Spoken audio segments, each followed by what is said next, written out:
আসসালামু আলাইকুম। আসসালামু আলাইকুম ওয়া রাহমাতুল্লাহ। আপনারা সবাই কেমন আছেন?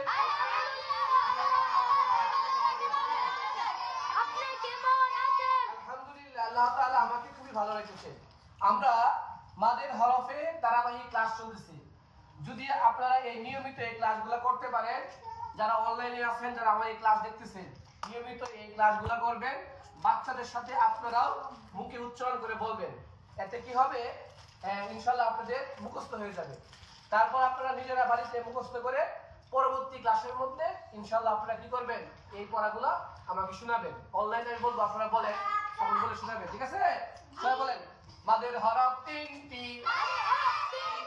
জবরের বাম পাশে খালি আলিফ মাদের হরফ, পেশের বাম পাশে জজমুলা ওয়াও মাদের হরফ,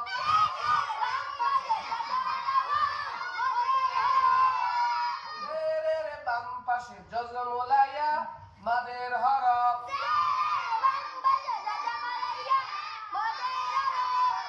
মাদের হরফ হইলে তাহার ডান দিকের হরকতকে এক আলিফ টানিয়া পড়িতে হয়, ইহাকে মাদ্দে তবাই বলে, ইহাকে মাদ্দে আসলি এবং মূল মাদ বলা যায়।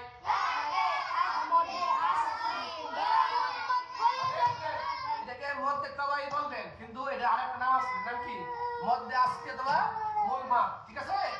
আরেকবার, জবরের বাম পাশে খালি আলিফ মাদের হরফ,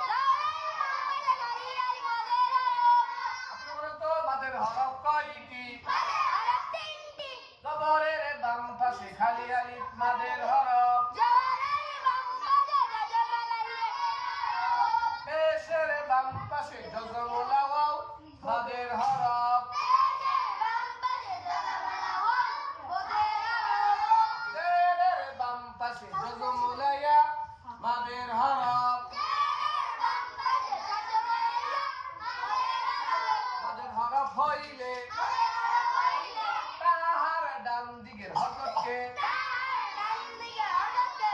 এক আলিফ টানিয়া পড়িতে হয়, ইহাকে মাদ্দে তবাই বলে। মাদের হরফ কয়টি? জবরের বাম পাশে কি আলিফ কিসের হরফ? পেশের বাম পাশে জজমুলা কি কিসের হরফ? জেরের বাম পাশে জজমুলা কি কিসের হরফ?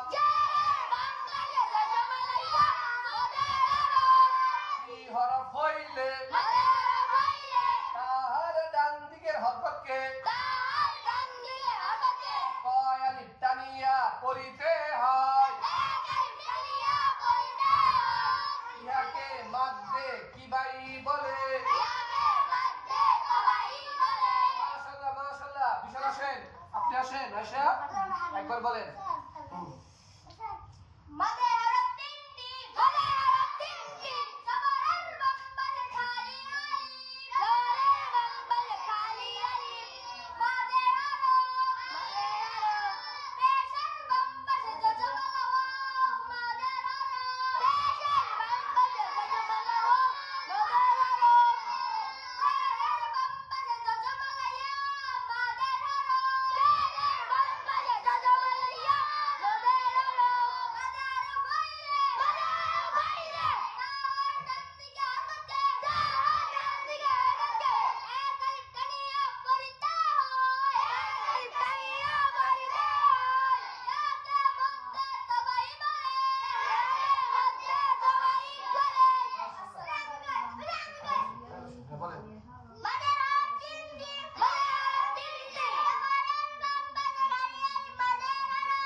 সম্মানিত দর্শক মণ্ডলী, হুজুর টিভি বাংলা যে চ্যানেলটি আপনাদের জন্য তৈরি করা হয়েছে, এখানে আপনারা নিয়মিত কোরআন তেলাওয়াত, বিভিন্ন ইসলামিক নাটক এবং বিভিন্ন ইসলামিক গজল সহ ইসলামিক বিভিন্ন ধরনের